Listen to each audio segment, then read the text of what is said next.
El año pasado, por ejemplo, algunos de los cortos que tuvimos fueron premiados en festivales internacionales, en festivales Sitges, y un poco es traer aquí a la ciudad pues, lo mejor de ese género.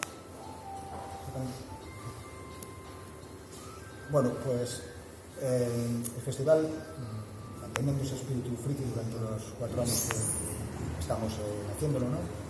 Pues para votar las películas tenemos pues, un premio del público, ¿no? Pues para ello poseemos un aplausómetro que hizo nuestro hacker, que consiste en unas lucecitas que suben en un pilar según la ovación, el gritorío o los berreiros que dan los espectadores, ¿no?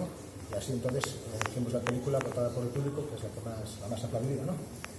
Y dentro de este apartado friki podemos explicar un poco que es un territorio muy abierto dentro de lo que es el tipo de películas o este subgénero, ¿no? Pues desde películas de ciencia ficción, de terror, después al cine de guasa, homenajes también a clásicos que pues, se homenajean de esa forma que la gente se pasa bien y pueda reírse, ¿no?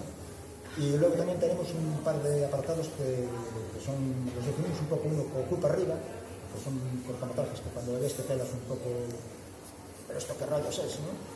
Y el otro como era... ¿Qué carallo es? ¿Qué carallo es? También. Es un poco ese tipo de trabajos que nos envían muchos realizadores que son muy buenos, pero no están definidos en ningún apartado ni en ningún género, pero sin embargo es que te quedas flipado cuando los ves.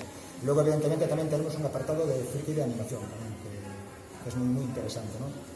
Y sobre todo tenemos este festival porque vemos que con él, bueno, como otros festivales de este estilo, pues que sirve para Vigo, para que haya gente que tenga ese tipo de trabajos, este tipo de películas, y pueda tener un lugar donde exhibirlos y gente donde poder, por supuesto, verlos y pasárselo muy bien.